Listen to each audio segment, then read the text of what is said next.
My name is Jessica Thompson, and I'm 29 years old. The day I became my parents' landlord was the same day they finally understood what they'd thrown away 7 years ago. Picture this.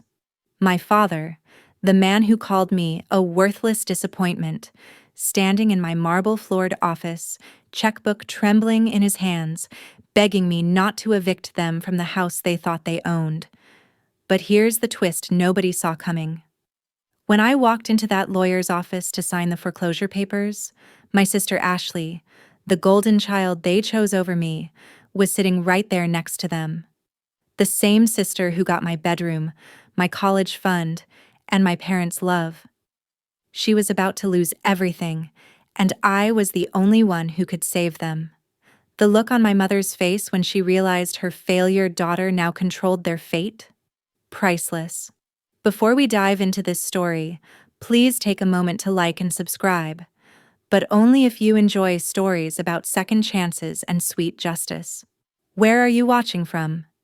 Drop your location in the comments below and let me know if you've ever been the black sheep who proved everyone wrong. Let me take you back to that freezing February night 7 years ago when everything changed. I was 22, fresh out of college with a degree in business, living in my childhood bedroom while I saved money for my own place. The house on Maple Street had been home for my entire life. 3 bedrooms, white picket fence, the American dream my parents had worked so hard to achieve. "Jessica, we need to talk," Dad said, his voice unusually serious as I walked through the front door after my part-time job at the local bank. Mom was sitting at the kitchen table, tissues in her hands, her eyes red from crying. "What's wrong?" I asked, dropping my purse on the counter. "Is someone sick?" "Sit down, honey," Mom whispered, but there was something cold in her voice that made my stomach drop. Ashley bounced into the kitchen then, practically glowing with excitement. At 19, she was everything I wasn't. Blonde, bubbly, and effortlessly charming. She'd dropped out of college after 1 semester, but somehow that was finding herself, while my straight A's were just showing off. "Tell her the news," Ashley giggled, clapping her hands together. Dad cleared his throat. "Jessica, your sister is pregnant." I blinked, processing this information. "Okay. Congratulations?" "With twins," Mom added, fresh tears spilling down her cheeks. That's wonderful," I said slowly, though Ashley didn't look like someone dealing with an unexpected pregnancy. She looked like someone who'd just won the lottery. "Brad and I are getting married next month," Ashley announced, referring to her boyfriend of 6 months. "And we're going to need a place to live while we get on our feet." The pieces started clicking together in my mind, but I didn't want to believe what I was hearing. "Okay, well, I'm sure you guys will find something." "Actually," Dad interrupted, "we've decided to give them the house." The words hit me like a physical blow. "What?" "We're moving in with Grandma Miller," Mom explained, not meeting my eyes. "Her arthritis is getting worse and she needs help. The house payments are getting harder anyway, and Ashley needs stability for the babies." "But what about me?" I asked, my voice smaller than I intended. Dad's expression hardened. "You're 22, Jessica.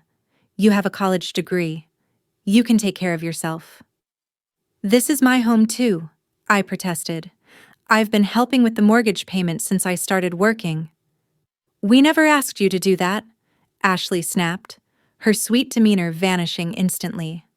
"Besides, you're not even family. Not really. You're just Dad's mistake from before he met Mom." The room went dead silent. Mom gasped. Dad's face went white, and I felt like I'd been slapped. See, I was adopted when I was 3, after my biological parents died in a car accident. Mom and Dad had always told me I was chosen, that they loved me just as much as they would any biological child. But Ashley had just voiced what I'd always secretly feared, that I was the outsider, the charity case they'd taken in out of obligation. "Ashley Marie Thompson!" Mom finally found her voice. That is not how we talk about family. But the damage was done.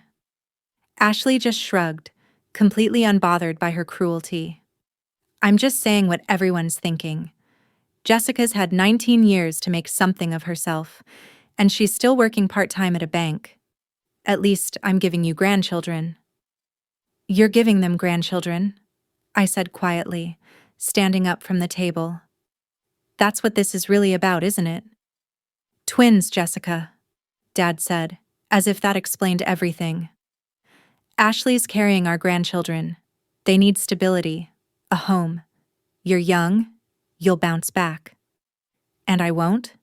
I asked. I won't need stability? I won't need a home? You'll find your own way, Mom said, but she still wouldn't look at me. You always do. The conversation that followed was a blur of logistics and justifications. I had 2 weeks to find somewhere else to live. Ashley and Brad would take over the house payments that were mysteriously affordable for a 19-year-old dropout and her unemployed boyfriend, but too much for a college graduate with a steady job. We'll help you with the security deposit for an apartment, Dad offered, like he was doing me some huge favor. With what money? I asked bitterly. The money you're using to buy Ashley a new car so she can drive to doctor appointments? Ashley had the grace to look slightly ashamed at that, but only slightly. 2 weeks later, I loaded everything I owned into my beat-up Honda Civic and drove away from the only home I'd ever known. I didn't look back, though I wanted to. In my rearview mirror, I could see Ashley and Brad moving boxes into my childhood bedroom, the room with the window seat where I'd spent countless hours reading, the closet where I'd measured my height on the doorframe every birthday. My new apartment was a studio in the worst part of town, but it was mine. $800 a month for 400 square feet of freedom. The first night, I sat on my air mattress eating ramen noodles and made myself a promise. I would never be powerless again. If you've ever been kicked out by the people who were supposed to love you unconditionally, type "survivor" in the comments. I see you, and I want you to know that their rejection doesn't define your worth. What comes next in my story will show you why sometimes the best thing family can do is let you go. The first year was brutal. I worked 3 jobs: the bank during the day, waiting tables at night, and cleaning offices on weekends. Every dollar went toward rent, groceries, and paying down my student loans. I had no social life, no savings, and definitely no help from my family. Ashley, meanwhile, was living it up. Through mutual friends, I heard about the elaborate baby shower Mom threw for her, the nursery they decorated with custom furniture, the way everyone fawned over her growing belly. When the twins were born, Emma and Ethan, the family Facebook page exploded with photos of the golden grandchildren. I wasn't in any of those photos, of course. I wasn't even invited to the hospital. But while they were celebrating their perfect family, I was learning something valuable. Hunger is the best motivation. Not physical hunger, though I certainly knew that too in those early days. I'm talking about the deep, gnawing hunger for something better, something more, something that proved I was worth more than they'd treated me. I started taking night classes in real estate and property management.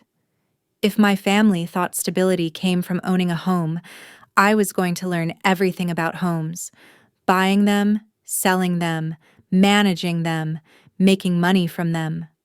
Why real estate? My night school professor, Mr. Davis, asked me after class one evening. I was always the first one there and the last one to leave, asking questions that went way beyond the coursework. Because everyone needs a place to live, I said simply, and I want to be the one who provides it. What I didn't tell him was that every lesson felt personal. Every chapter about mortgages and foreclosures hit differently when you'd been kicked out of your own home. Every discussion about landlord rights and tenant protections meant something more when you'd been powerless and displaced. By my 24th birthday, I had my real estate license and a job at Peterson Properties, the biggest property management company in our city. I wasn't selling houses to happy families. I was managing rental properties, dealing with evictions and repairs, and all the unglamorous stuff that other agents didn't want to touch. But I loved it. Every problem tenant taught me something new. Every maintenance issue made me more knowledgeable. Every successful eviction showed me how the system really worked. My coworkers thought I was crazy for taking on the difficult properties, the ones in rough neighborhoods with problem tenants. But those properties taught me more in 2 years than the easy ones would have taught me in 10. You're not afraid of anything, are you? My boss, Linda Peterson, said one day, after I'd successfully evicted a tenant who'd been terrorizing an entire apartment building. I'm afraid of being powerless, I told her honestly. Everything else is just business. Linda took me under her wing after that conversation. She was a self-made woman who'd built Peterson Properties from nothing, and she recognized something in me that reminded her of herself. She started giving me more responsibility, more challenging properties, more opportunities to prove myself. Meanwhile, back on Maple Street, my former family was struggling. Through Facebook and gossip, I pieced together the story. Brad had turned out to be exactly as unreliable as you'd expect from someone who'd gotten his teenage girlfriend pregnant and then expected her parents to support them. He'd lost job after job, spent money they didn't have, and eventually started drinking heavily. Ashley, dealing with twin toddlers and a useless husband, had lost her youthful glow. The photos showed a stressed, tired young woman who looked 10 years older than her actual age. Mom and Dad were helping more than they could afford, both financially and by babysitting constantly. But I wasn't paying attention to their drama because I was too busy building something incredible. At 25, I bought my first property, a small duplex in a transitional neighborhood. I lived in one half and rented out the other, using the rental income to pay most of my mortgage. Within 6 months, I'd saved enough to buy another property. Then another. And another. By the time I turned 27, I owned 12 rental properties and was Linda's second-in-command at Peterson Properties. I wasn't just managing other people's real estate anymore. I was building my own empire. The neighborhood where I'd started buying was gentrifying rapidly. Properties I'd purchased for $80,000 were now worth $150,000. My rental income covered all my mortgages and left me with enough profit to keep expanding. I moved into a beautiful townhouse in the historic district, drove a brand new BMW, and had a savings account with more money than my parents had ever seen. But the best part wasn't the money or the success. It was the knowledge that I'd built it all myself, with no help from anyone. You should be proud, Linda told me over dinner one evening. Most people take decades to build what you've accomplished in 5 years. I had good motivation, I said, thinking about that cold February night when I'd been thrown away like garbage. Linda smiled knowingly. The best success stories always start with someone telling you that you'll never amount to anything. She was right. Every property deed, with my name on it, was proof that the family who'd discarded me had made the biggest mistake of their lives.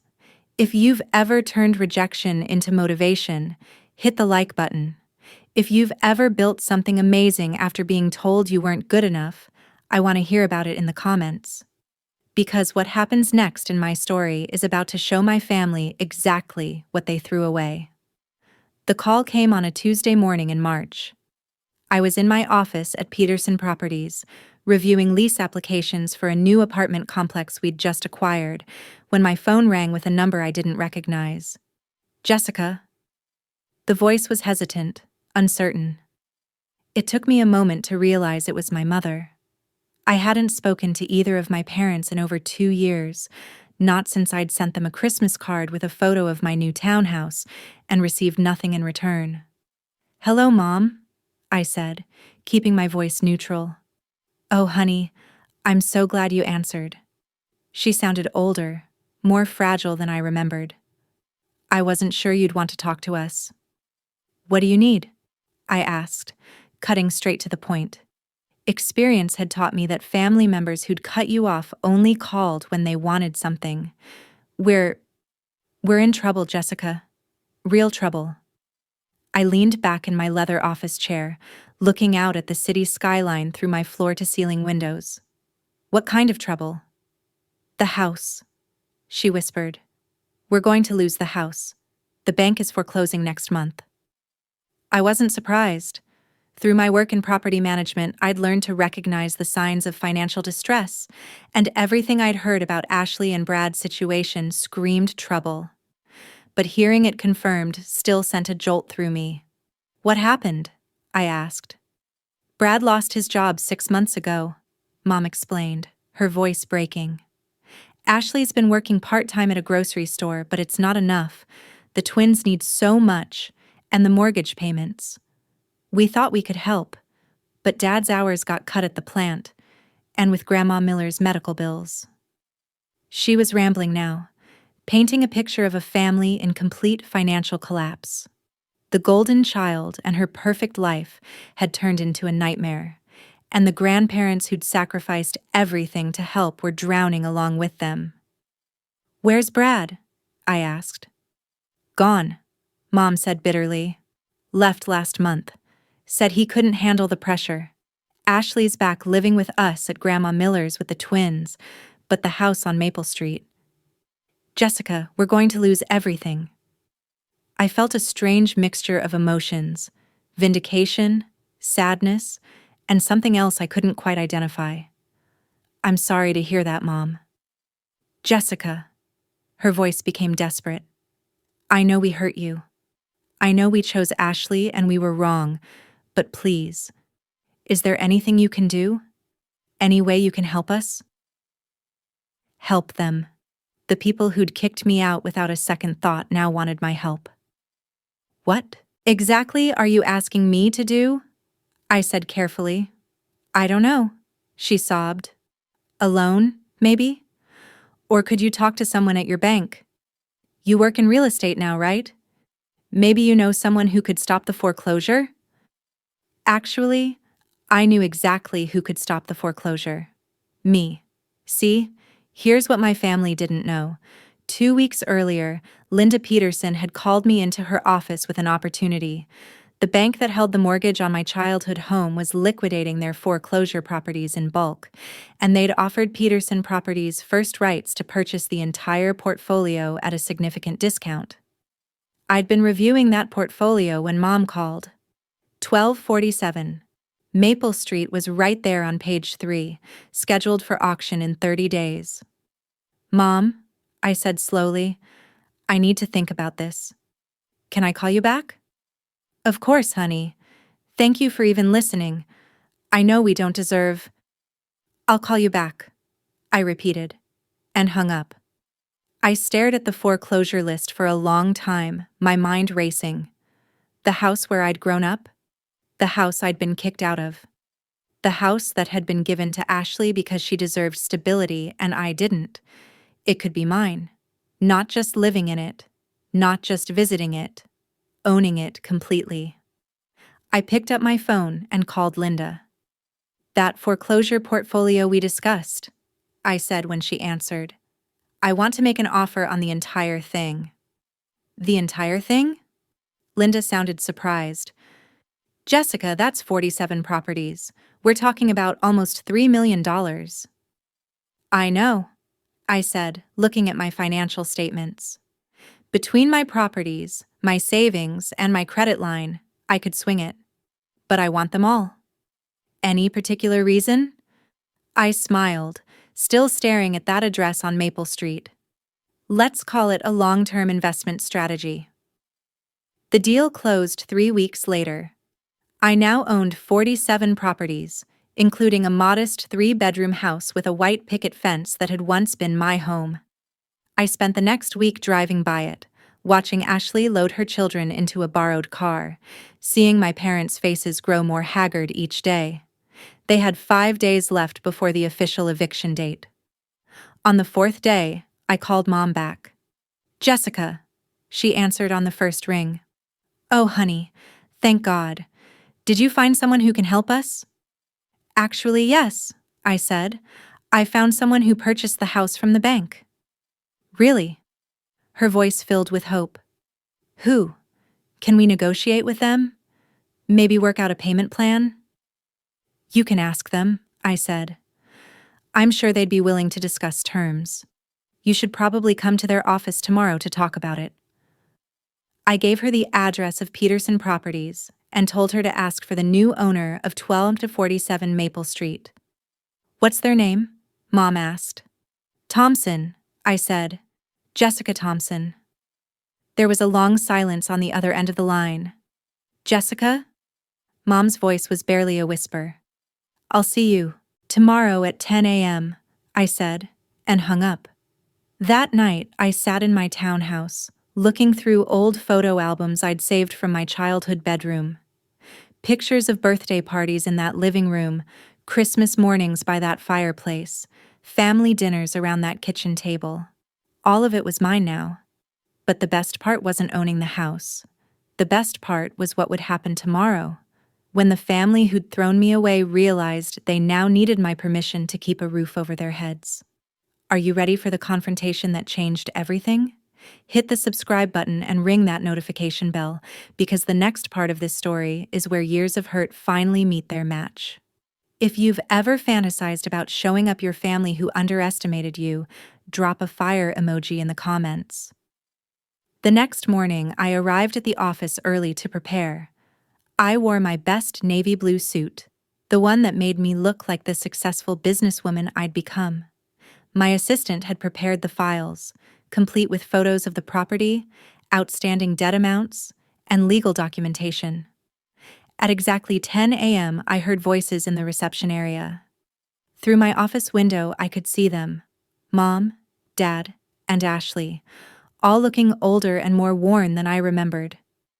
Ashley was carrying one of the twins, a beautiful little girl who must have been Emma or Ethan. The child looked exactly like Ashley had at that age. Ms. Thompson will see you now, my assistant announced, opening my office door. They walked in expecting to meet a stranger who might show them mercy. Instead, they found me sitting behind a massive mahogany desk, surrounded by the trappings of success they'd never imagined I'd achieve. Mom gasped audibly. Dad's face went completely pale. Ashley just stared, shifting the toddler to her other hip. Please, sit down, I said professionally, gesturing to the chairs across from my desk. They sat in stunned silence, looking like they'd seen a ghost. The ghost of the daughter they'd thrown away, now sitting in a position of power over their entire future. So, I said, opening the file in front of me, you're here about 1247 Maple Street. Jessica, Dad finally found his voice. We had no idea. That I was successful? I interrupted smoothly. That I'd built something? That the daughter you kicked out for being just Dad's mistake might actually amount to something? Ashley flinched at my words, remembering exactly what she'd said that night 7 years ago. We were wrong, Mom whispered, tears already starting. We were so wrong about everything. Yes, you were, I agreed, but let's focus on business. You're here because you're facing eviction from a property I now own. Is that correct? Jessica, please. Ashley spoke for the first time, her voice nothing like the bratty teenager I remembered. I have children now. They don't have anywhere else to go. I looked at the little girl in her arms, then at the photos on my desk showing the property's current condition. According to my inspector's report, the house has about $15,000 worth of damage: holes in the walls, damaged flooring, a broken fence. Who's responsible for that? Brad, Ashley said quickly. Before he left, he had problems. Drinking problems. He punched walls when he got angry. So the tenant caused extensive damage to my property, I said, making notes. That's going to affect any rental agreement we might discuss. Rental agreement? Dad looked confused. But it's our house. Was your house, I corrected. The bank foreclosed, remember? I purchased it from them. along with 46 other properties. It's mine now, completely and legally. The reality was sinking in. I could see it in their faces as they realized their daughter, the one they'd discarded, now controlled their fate entirely. "What do you want from us?" Ashley asked, and for the first time I heard fear in her voice. I leaned back in my chair considering the question. What did I want? Revenge? An apology? For them to feel as powerless as they'd made me feel? "I want to understand something," I said finally. "When you gave that house to Ashley 7 years ago, what did you think would happen to me?" "We thought—" Mom started, then stopped.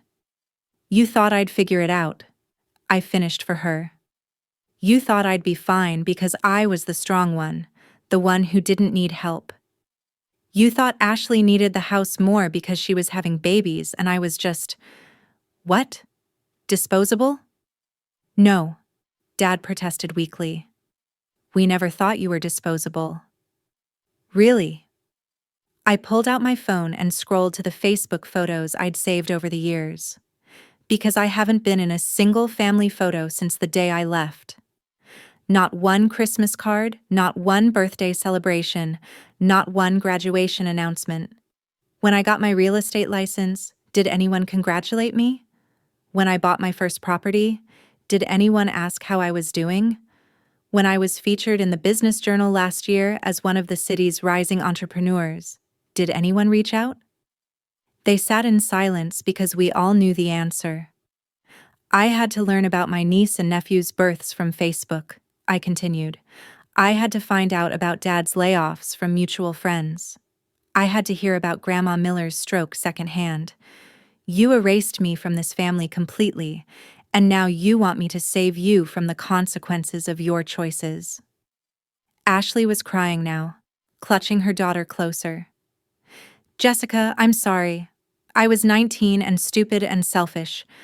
I said horrible things." "You said what you believed," I interrupted. "That I wasn't really family. That I was just Dad's mistake." "Well, congratulations, Ashley. You got exactly what you wanted. I'm not your family anymore. I'm your landlord." The word hung in the air like a judgment. "So here's how this is going to work," I continued, pulling out a standard rental agreement. "The market rent for a 3-bedroom house in that neighborhood is $1,800 per month. However, given the damage to the property, you'll need to pay an additional $300 per month until the $15,000 in repairs is covered. First month's rent plus security deposit due immediately, along with a signed agreement that any future damage will result in immediate eviction." $2,100? Dad's voice cracked. "Jessica, we can't afford that. That's why we're in this mess in the first place." "Then I suggest you find somewhere you can afford," I said coolly. "The eviction notice stands. You have 48 hours to vacate, or pay." "You're really going to throw your own family out on the street?" Ashley demanded, some of her old attitude flashing through. "I'm not throwing anyone anywhere," I corrected. "I'm a businesswoman who owns a property that has tenants who can't pay rent. This is how the world works, Ashley. Actions have consequences." Mom was sobbing openly now. "Jessica, please. I know we hurt you, but those babies, they're innocent in all this." "So was I said quietly. "I was innocent when you chose her over me. I was innocent when you decided I didn't deserve a home because I wasn't giving you biological grandchildren. I was innocent when you erased me from every family gathering for 7 years." I stood up from my desk and walked to the window, looking out at the city I'd conquered while they were playing happy family. "But you know what?" I said, turning back to face them. "I'm not completely heartless. I'm willing to make a deal." Their faces lit up with desperate hope. "I'll reduce the rent to $1,200 per month, and I'll waive the damage deposit on 3 conditions." "Anything," Mom said quickly. "First, Ashley will write and post a public apology on social media acknowledging what she said to me 7 years ago and taking full responsibility for the damage to the house.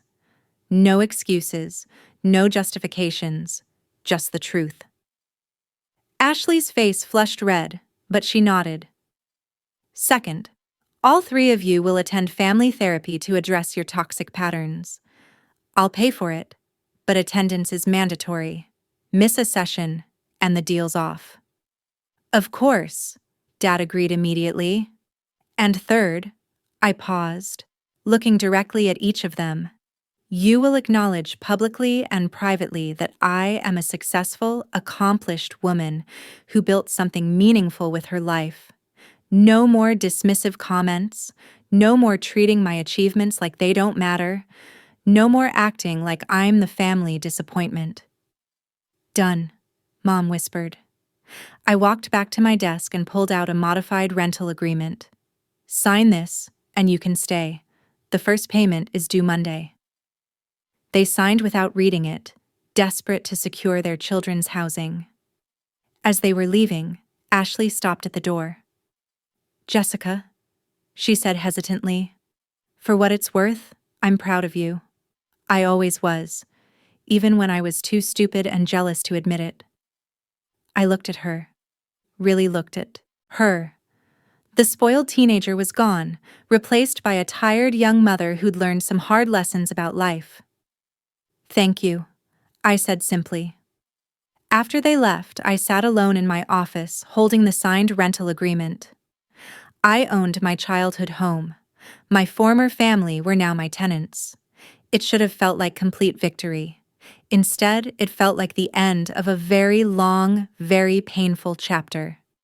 If you've ever had to choose between revenge and reconciliation, let me know in the comments. Because what happened next surprised even me, and it changed our family dynamic forever. Don't forget to subscribe and hit that bell icon for more stories about second chances and the power of forgiveness. The first month went smoothly. Ashley posted her apology on Facebook, and it went viral in our small town. Hundreds of people shared it, commenting about family dynamics and the importance of treating everyone with respect. Some people criticized her for the original comments, but most praised her for taking responsibility. Dad found a new job at a local warehouse, paying less than his previous position but steady. Mom started doing childcare for working mothers, bringing in extra income while helping Ashley with the twins. Ashley herself was working 2 part-time jobs and taking online classes to finish her degree. They were trying. All of them. The family therapy sessions were awkward at first. Dr. Martinez, the therapist I'd chosen, didn't let anyone off easy. She made them confront their golden child syndrome, their dismissive treatment of me, and their failure to support my achievements. Jessica built something remarkable, Dr. Martinez said during one session I attended via video call. She took rejection and abandonment and turned it into motivation. That takes incredible strength and resilience. We know that now, Mom said, wiping her eyes. We were just so focused on Ashley's immediate needs that we couldn't see what we were doing to Jessica. But you did see, Dr. Martinez pressed. You made a conscious choice to prioritize one daughter over the other. You need to own that choice and understand its impact.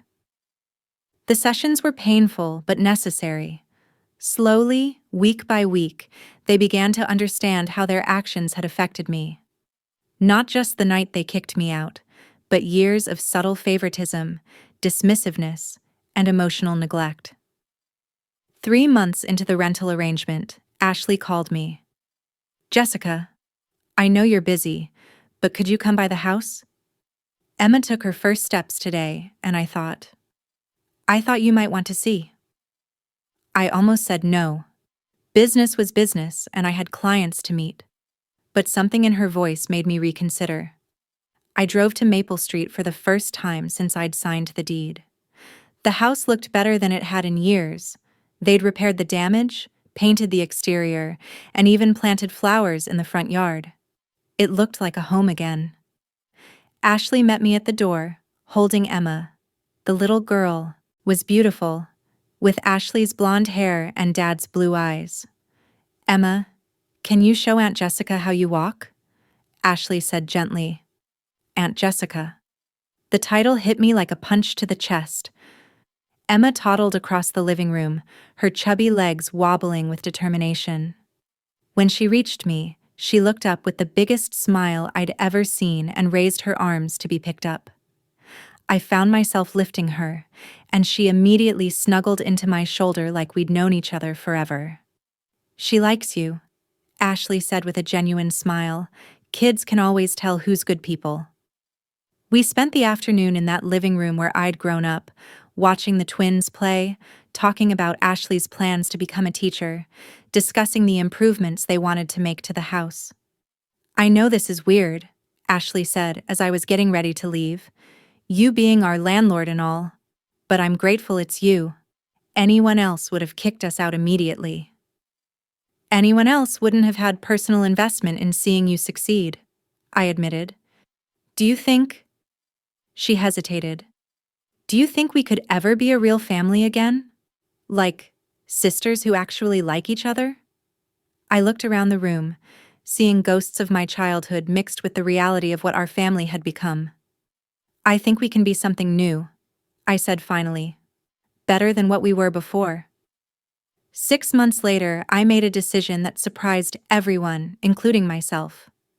I was reviewing my property portfolio when I realized something. I didn't want to be Ashley's landlord forever. The power dynamic was healing for a while, but it was also keeping us stuck in the past. I called them to a family meeting, the first one I'd initiated in years. I have a proposition, I announced when we were all gathered in the living room. Mom and Dad had driven over from Grandma Miller's, and Ashley had put the twins down for naps. I want to sell you the house, I said simply. They stared at me in shock. But Jessica, Dad protested. We can't afford to buy a house. Our credit is ruined. We have no down payment. Owner financing, I interrupted. You'll keep paying the same $1,200 per month, but it'll be going toward ownership instead of rent. In 15 years, the house will be yours completely. Why would you do that? Ashley asked suspiciously. Because I don't want to be your landlord, I said honestly. I want to be your sister.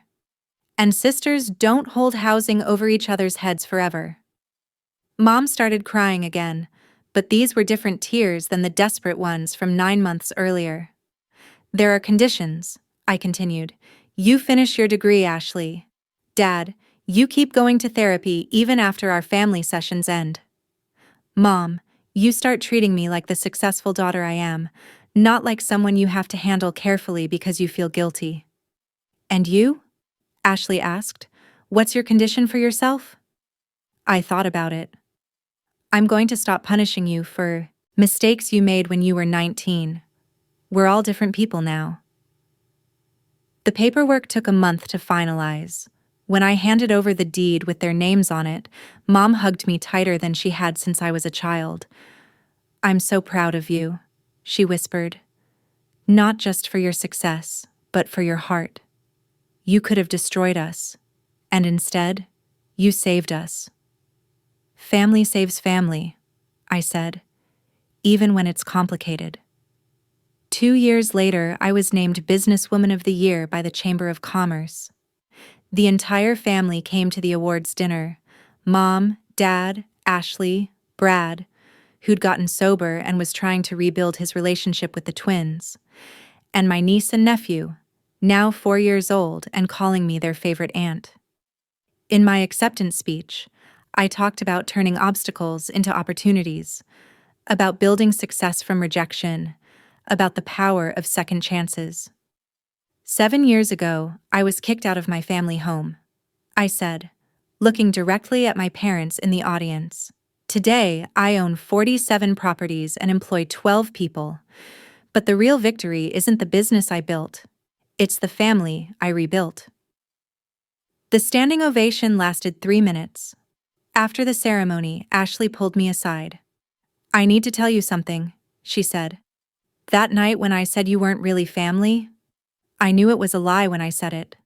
I was jealous of how smart you were, how strong you were, how everyone always said you'd be the one to make something of yourself. I wanted to hurt you, because I was afraid you'd prove them right. You were afraid I'd succeed? I asked. I was afraid you'd succeed and leave us all behind, she admitted. Turns out, I was the one who drove you away. But I came back, I pointed out. Yeah, she smiled. You came back as our landlord and ended up saving us all. Today, Ashley is a certified teacher working at the local elementary school. The twins are happy, healthy 6-year-olds who spend every other weekend at my house, where they have their own rooms and call me Aunt Jess.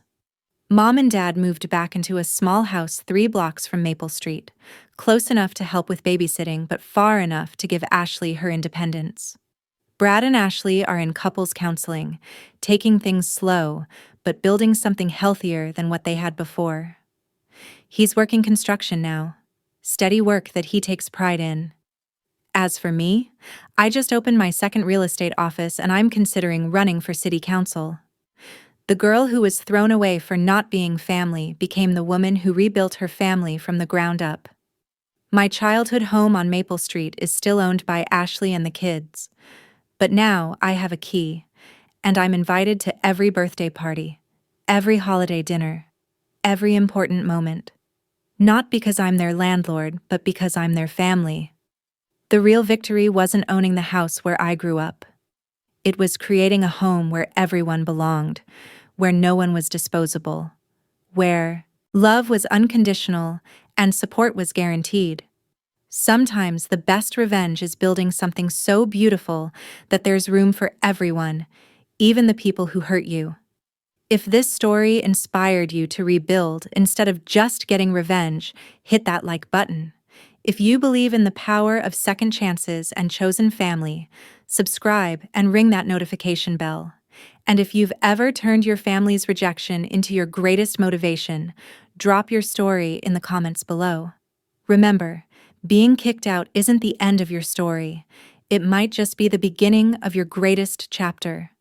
Where are you watching from? And what's one dream you're working toward despite people who don't believe in you? Let me know in the comments. Your success story could be next. Thanks for listening to mine.